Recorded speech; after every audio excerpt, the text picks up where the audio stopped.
Hello everyone, welcome to সঙ্গীর সাথী পাঠশালা। আজকে আমরা DElEd part 2 session 2024-26 subject contemporary studies CC03 chapter 1 নিয়ে আলোচনা আমরা শুরু করেছি। ইতিমধ্যে এর 18টি পর্ব আলোচনা হয়ে গেছে এবং প্রচুর গুরুত্বপূর্ণ প্রশ্ন নিয়ে আমরা সেখানে আলোচনা করেছি। আজকে আমরা 19 নম্বর পর্ব নিয়ে আলোচনা করব। বিগত 18 নম্বর পর্বে আমরা গান্ধীজির বুনিয়াদী শিক্ষা নিয়ে আলোচনা করেছি। আজকে আমরা উড অ্যাবট রিপোর্ট 1937-এর কথা বলবো।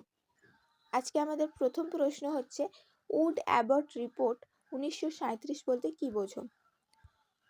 উড অ্যাবট রিপোর্ট 1937 প্রথম বিশ্বযুদ্ধের পর ভারতের রাজনৈতিক ও অর্থনৈতিক ক্ষেত্রে বিরাট পরিবর্তন দেখা দেয়। শিক্ষার ক্ষেত্রে এই পরিবর্তন খুব বেশি লক্ষ্য করা যায়। বিংশ শতাব্দীর দ্বিতীয় দশক থেকে স্কুল কলেজে ছাত্র সংখ্যা দ্রুত হারে বৃদ্ধি পেতে থাকে, কিন্তু শিক্ষা প্রতিষ্ঠানের সংখ্যা সেই অনুপাতে বৃদ্ধি পায়নি। জনসাধারণ শিক্ষা প্রতিষ্ঠানের সংখ্যা আরও অনেক বেশি বৃদ্ধি করার দাবি করে, কিন্তু তৎকালীন ব্রিটিশ সরকার এই ব্যাপারে বিশেষ কর্ণপাত করেনি। এই সময় CABE অর্থাৎ central advisory board of education in India, যাকে আমরা ভারতের কেন্দ্রীয় শিক্ষা উপদেষ্টা বোর্ড বলি, তা 1920 সালে প্রতিষ্ঠিত হয়। শিক্ষা সংস্কারের জন্য বিশেষ ব্যবস্থা গ্রহণের কথা বলে এই বোর্ড। এই প্রস্তাব অনুসারে ভারত সরকার ইংল্যান্ডের বোর্ড অফ এডুকেশনের কারিগরি বিদ্যালয় সমূহের প্রধান পরিদর্শক মিস্টার অ্যাবট এবং ডাইরেক্টর অফ ইন্টেলিজেন্স মিস্টার উডকে ভারতে বৃত্তি শিক্ষা সম্পর্কে পরামর্শ দেওয়ার জন্য আমন্ত্রণ করে।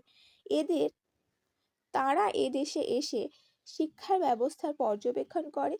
1937 খ্রিস্টাব্দে তাদের একটি রিপোর্ট পেশ করে। এই রিপোর্টটি উড অ্যাবট রিপোর্ট নামে পরিচিত হয় বা পরিচিতি পায়।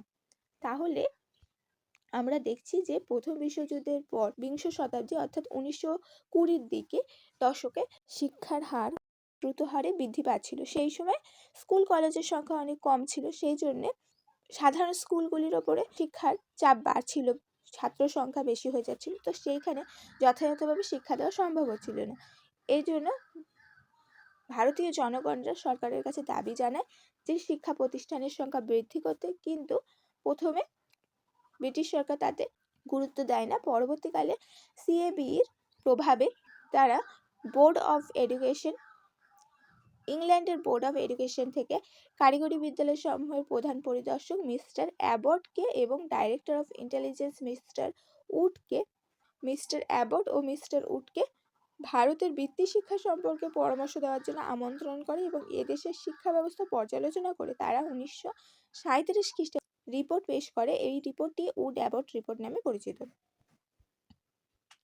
পরের প্রশ্ন হচ্ছে, উড অ্যাবট রিপোর্ট কয় ভাগে বিভক্ত ও কিভাবে আলোচিত হয়েছে?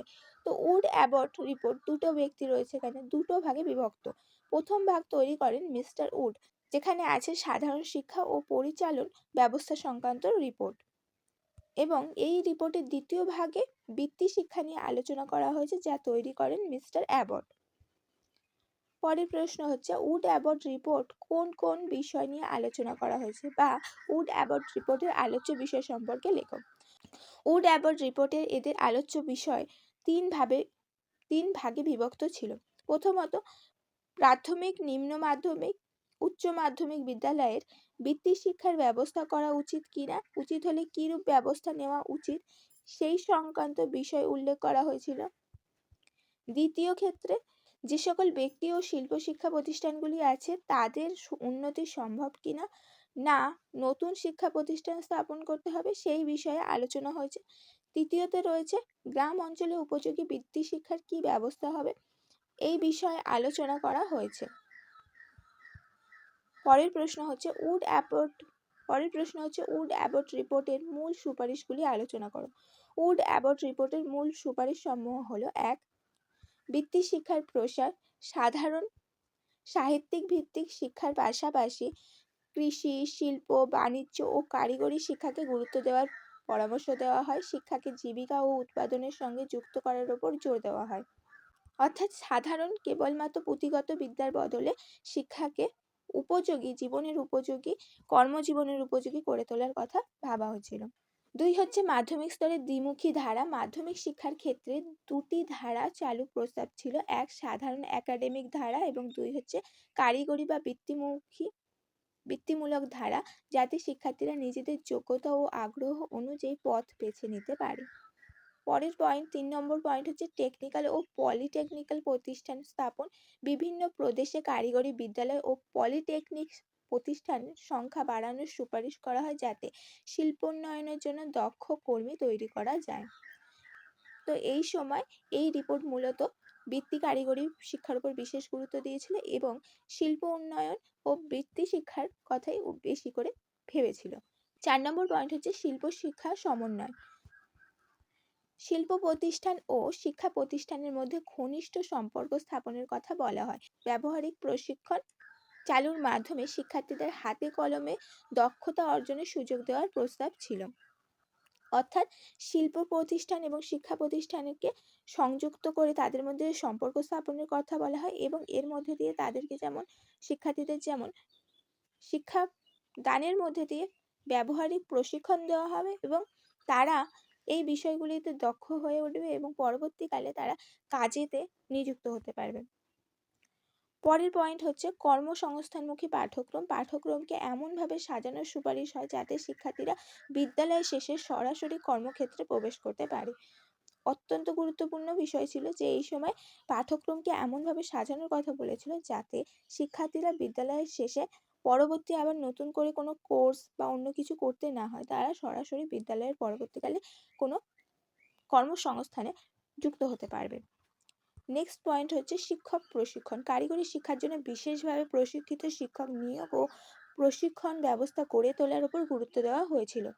অবশ্যই কোনো একটি বিষয়কে কার্যকরী করতে হলে সেখানে শিক্ষার দানের ক্ষেত্রে প্রধান প্রশ্ন আসে শিক্ষক কী হবে। তো কারিগরি শিক্ষা একটি বিশেষ ধরনের শিক্ষা, তো এই শিক্ষা দানের জন্য প্রশিক্ষিত শিক্ষক অবশ্যই প্রয়োজন ছিল।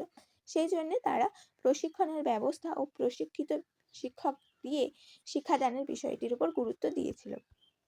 পরবর্তী পয়েন্ট হচ্ছে পাঠ্যক্রমের সংস্কার। পাঠ্যসূচিকে এমনভাবে সাজানোর সুপারিশ করা হয় যাতে তা কর্মসংস্থানমুখী ও বাস্তব জীবনের উপযোগী হয়। অপ্রয়োজনীয় তাত্ত্বিক বিষয় কমিয়ে ব্যবহারিক বিষয় বাড়ানোর কথা বলা হয়। অর্থাৎ পাঠ্যক্রমকে কেবলমাত্র তাত্ত্বিক বিষয় বা জ্ঞানের পরিমাণটি কমানোর কথা বলা হয় এবং বাস্তব এবং কর্মসংস্থানমুখী বা উপযোগী বিষয়গুলিকে সংযুক্ত করার কথা বলা হয়, যাতে যে বিষয়গুলো কাজে লাগবে সেগুলো তারা জানতে পারে এবং সেগুলোতেই তারা দক্ষ হয়ে ওঠে। পরের পয়েন্ট হচ্ছে শিক্ষার সঙ্গে কর্মসংস্থানের সংযোগ। বিদ্যালয় ও শিল্পক্ষেত্রের মধ্যে সমন্বয়ের মাধ্যমে শিক্ষার্থীদের চাকরি ও স্বনির্ভরতার সুযোগ সৃষ্টি করার পরিকল্পনা দেওয়া হয়। অর্থাৎ বিদ্যালয়ের সাথে শিল্প সংস্থানের সমন্বয় হলে শিক্ষার্থীরা নিজেদের দক্ষ হয়ে উঠছে বিদ্যালয়ের মধ্যে এবং পরবর্তীকালে এখান থেকেই তারা চাকরির সুযোগ পাচ্ছে এবং স্বনির্ভর হয়ে উঠছে। তো বলা যায় যে উড অ্যাবট রিপোর্ট মূল উদ্দেশ্য ছিল শিক্ষাকে বাস্তবমুখী ও কর্মমুখী করা। সাধারণ শিক্ষার পাশাপাশি কারিগরি ও বৃত্তি শিক্ষার প্রসারে জোর দিয়ে এটি উপনিবেশিক ভারতের শিক্ষানীতির গুরুত্বপূর্ণ প্রভাব ফেলে। পরের প্রশ্ন, উড অ্যাবট রিপোর্টে সাধারণ শিক্ষা সম্পর্কে কোন রিপোর্ট প্রস্তাবিত হয় আলোচনা করো। তো উড অ্যাবট রিপোর্ট সাধারণ শিক্ষা সম্পর্কে যে সকল রিপোর্টগুলি পেশ করে তা হলো: 1. বিদ্যালয়ের শিশু শ্রেণীর শিক্ষার দায়িত্ব কেবলমাত্র বিশেষ প্রশিক্ষণপ্রাপ্ত মহিলা শিক্ষিকাদের হাতে দিতে হবে এবং তার জন্য প্রয়োজনীয় স্ত্রী শিক্ষার ব্যাপক ব্যবস্থা গ্রহণ করতে হবে। অর্থাৎ উড অ্যাবট সাধারণ শিক্ষা অর্থাৎ একদম প্রাইমারি থেকে আপার প্রাইমারি এবং মাধ্যমিক উচ্চ মাধ্যমিকের বিষয়েও তারা সমানভাবে সুপারিশ জানিয়েছিল। তো এখানে বলেছিল যে একদম যে ছোট বাচ্চারা রয়েছে তাদের জন্য বিশেষ প্রশিক্ষণপ্রাপ্ত শিক্ষিকা এই পুরো তাদের শিক্ষা ব্যবস্থাটা দিতে হবে এবং তার জন্য স্ত্রী শিক্ষাকে ব্যাপকভাবে গ্রহণ করতে হবে, প্রসার ঘটাতে হবে। 2 হচ্ছে প্রাথমিক বিদ্যালয়ের শিশুদের শিক্ষা তাদের স্বাভাবিক আগ্রহ ও প্রবণতার উপর ভিত্তি করে দিতে হবে। পুঁথিগত বিদ্যার পরিবর্তে জীবনভিত্তিক শিক্ষা দিতে হবে। এখানে শিশুকেন্দ্রিক শিক্ষা পরিচালনার কথা বলা হয়েছে। 3 হচ্ছে গ্রামের মধ্যশিক্ষার পাঠ্যক্রম গ্রামের প্রয়োজন ভিত্তিক হবে। পাঠ্যক্রমে ইংরাজি থাকতে পারে কিন্তু তার গুরুত্ব কম থাকবে। 4 হচ্ছে উচ্চ মাধ্যমিকে মাতৃভাষার মাতৃভাষা শিক্ষার বাহন হবে। এই স্তরে ইংরেজি বাধ্যতামূলক হবে। সাধারণ ছাত্রদের যতদূর সম্ভব ব্যবহারিকভাবে ইংরেজি শিক্ষা দেওয়া হবে। উচ্চ মাধ্যমিক স্তরে ইংরেজি সাহিত্যের যোগ্যতা সম্পন্ন শিক্ষক গ্রহণ করতে হবে। অর্থাৎ উচ্চ মাধ্যমিকে শিক্ষার যে মাধ্যম সেটা মাতৃভাষাও রাখার কথা বলা হয়েছে, তবে ইংরেজি বাধ্যতামূলক করা হয়েছে, কিন্তু এমনভাবে ইংরেজি শিক্ষা দেওয়া হবে যেটা তারা স্বাভাবিকভাবে কাজে লাগাতে পারে, এবং তার জন্য যোগ্যতা সম্পন্ন ইংরেজি সাহিত্য বা ইংরেজি বিষয়ে শিক্ষক নিয়োগ করতে হবে। 5 নম্বর পয়েন্ট হচ্ছে প্রাথমিক বিদ্যালয়ে শিক্ষকতা করতে হলে মাধ্যমিক শিক্ষা শেষ করে সঙ্গে সঙ্গে 3 বছরের ট্রেনিং গ্রহণ করতে হবে। 6 শিক্ষণ দুটি স্তরে বিভক্ত থাকবে। শিক্ষকতা গ্রহণের পূর্বে নর্মাল স্কুল বা ট্রেনিং স্কুল শিক্ষা গ্রহণ করতে হবে। কিছুদিন পর শিক্ষকতার অভিজ্ঞতা অর্জনের পর স্বল্পকালীন ট্রেনিং নিতে হবে এবং রিফ্রেশার কোর্স চালু করতে হবে। শিক্ষকতার ট্রেনিং এর বিষয়টি আলোচনা করা হয়েছে। এবং 7 নম্বর পয়েন্ট হচ্ছে চারুশিল্প শিক্ষার উদ্দেশ্যে উপযুক্ত শিক্ষণপ্রাপ্ত শিক্ষকের জন্য 3 বছরের কোর্স চালু করতে হবে। অর্থাৎ আমাদের যে আর্ট অ্যান্ড ক্রাফটের কথা বলছি সেই শিক্ষাকেও তারা গুরুত্ব দিয়েছিল এবং বিদ্যালয় শিক্ষার মধ্যে রাখার কথা ভেবেছিল। সেই জন্যে চারু শিক্ষার উদ্দেশ্যে অর্থাৎ চারু শিক্ষাকে বিদ্যালয়ের মধ্যে রেখে পড়ানোর জন্য বা শেখানোর জন্য উপযুক্ত শিক্ষক প্রাপ্তির জন্য উপযুক্ত শিক্ষক প্রশিক্ষণের জন্য 3 বছরের ভিন্ন ধরনের কোর্সের কথা তারা বলেছিল। তো এই ছিল তাদের সাধারণ শিক্ষা নিয়ে বেশ কিছু সুপারিশ, যেগুলো অত্যন্ত আধুনিক ছিল এবং বর্তমানে এগুলো গ্রহণ করা হয়েছে এবং চলেও আসছে। তো এই ছিল আমাদের বেশ কিছু প্রশ্ন উড অ্যাবট রিপোর্ট থেকে। এর বেশ কিছু প্রশ্ন এখনো বাকি রয়ে গেল, আমরা পরবর্তী পর্বে আলোচনা করব।